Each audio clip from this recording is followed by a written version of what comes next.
There's a Royal Danish F-16 that lives here at Edwards Air Force Base that's become part of our culture. Its tail number is 7800210, but we affectionately know it as 210. 210 has been our most reliable chase airplane. It's supported over 1,100 F-35 flight test missions. 210 has been there from the beginning. It chased early flights of F-35A-1, the prototypical F-35. It's chased envelope expansion missions and the most exciting flight test missions that the F-35 has ever accomplished. High angle of attack chase, including out-of-control flight for the F-35, flutter missions to maximum Mach, loads missions to 9 Gs, diving flight test points to 700 knots or maximum KCAS. I'd like to salute the maintenance personnel who supported 210 in this 8-year epic journey through F-35 flight test. Lars Jetzler, Alan Vollert, and Niels Peterson. Many thanks to them. I say to them, tack. I'd also like to say farewell to a colleague, a fellow test pilot, and a friend of mine, and that's Pelle Nielsen. He flew 210 on most of those flight test support missions. He was our best chase. He always knew where we were and where we were in the flight test cards. He was able to keep track of altitude, direction of turn, airspace orientation, and the frequency we're supposed to be on. Nobody did it as good as Pelle.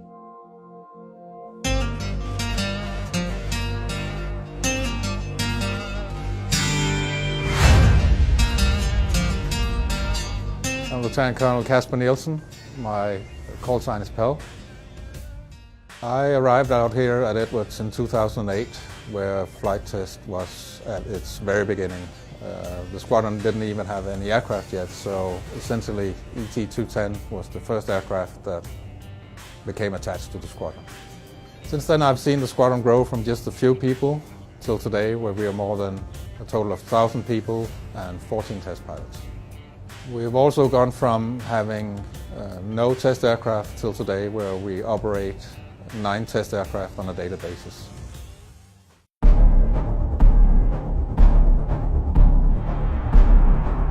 The F-35 is going to be a highly capable fighter aircraft. It's pretty much set to replace most of the aircraft we know today. And it's also been chosen to replace the aging fleet of Danish F-16s, which we've been operating since the early 80s. The F-35 comes in 3 variants, as we know, the A, B and C model, and they're each made to fit the different branches of the military. Denmark has opted to buy the F-35A, which is often considered the Air Force version. The F-35 is a 5th generation fighter, which means it incorporates some of the newest technologies in aviation. And that includes how the aircraft is controlled and the way the aircraft is maintained. The engine contains a lot of new technology.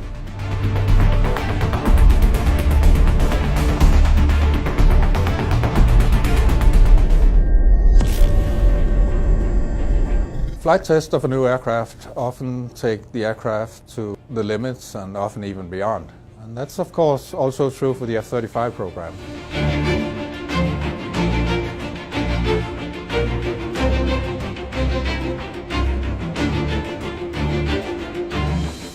A typical test mission often involves more than 50 people.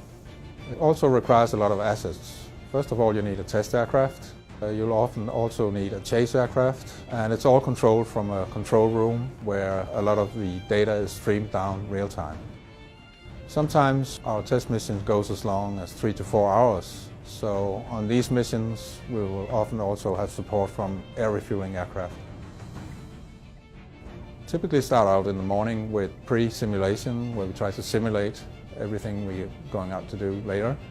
And then we have briefing, we have to step to the aircraft, then the actual flight.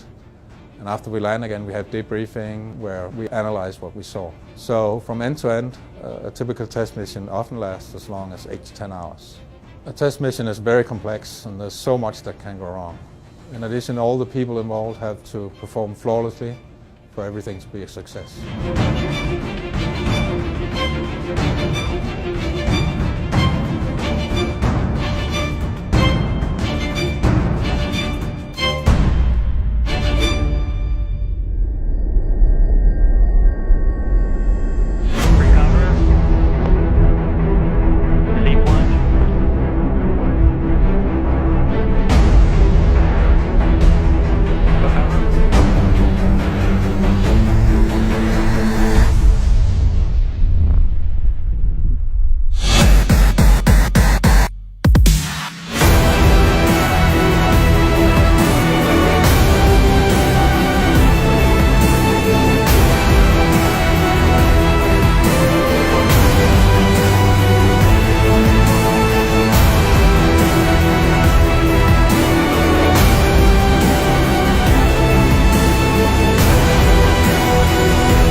angle of attack and out-of-control testing is probably some of the most high-risk testing you can imagine. And being a chase aircraft on a mission like that is extremely challenging.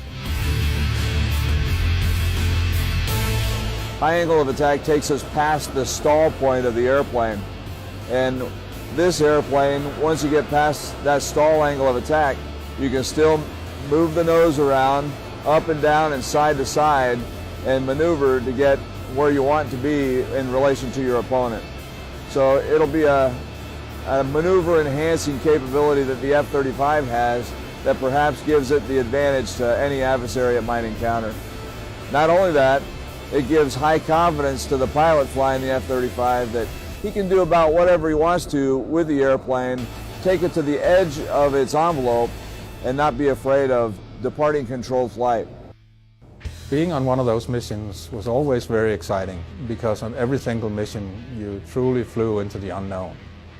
Testing of the F-35 showed that the aircraft handles extremely well at high angles of attack. Not only was it controllable, we were also able to regain control from every out-of-control recovery testing we did. In addition, the engine performed excellent under all these very extreme conditions. On all high-risk test missions, we therefore have what we refer to as a chase aircraft. A chase aircraft is essentially an aircraft with another test pilot flying right next to the test aircraft. The role of the test pilot in the chase aircraft is kind of like to act like a co-pilot to the test pilot in the test aircraft. His role is to make sure that everything goes according to plan, continuously inspect the test aircraft from the outside and make sure nothing is leaking and everything looks okay. The Danish support aircraft has also performed other roles than just chase. In the very beginning of the flight test program, it often acted as target for the catbird being a Boeing 737 that contains all the F-35 sensors. It also acted as a target for testing the F-35 electro-optical system using the Sabre liner. Finally, the chase aircraft often also carries an aerial photographer. He sits in the back seat and records all the test maneuvers performed. That could be an out-of-control recovery, or it could be a weapon drop, where you need that footage for later analysis. We enjoy seeing 210 on the board and seeing our names in the back seat with Pell in the front. With his experience, we know that we're going to get what we're set out to do, and we're going to come home with a good product. There's times where, we can go to step to a jet and we never know what pilot we're going to get. It could be a veteran who has hours of experience chasing. It could be a young captain straight out of TPS who has minimal chase experience. The reliability of 210 and the reliability of Pell and the experience that he brings with that jet, for us, it's a dream come true, and it's going to be sad to see Pell and 210 depart Edwards.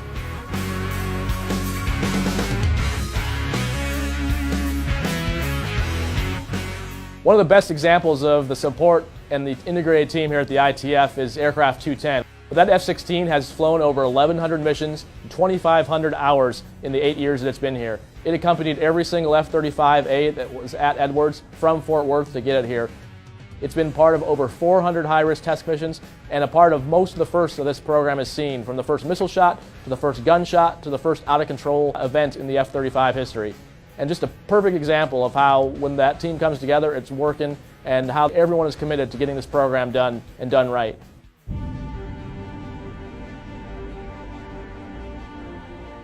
Edwards Air Force Base is a remarkable place. It holds a huge place in aviation history, and also a lot of firsts was done out here. Best known is perhaps when Chuck Yeager wrote The Sound Barrier in 1947.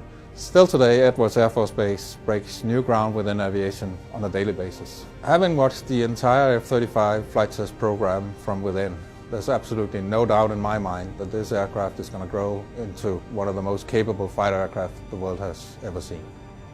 So in essence, everyday history is being written within the F-35 program, and it's been great to have been part of all that for the past 8 years.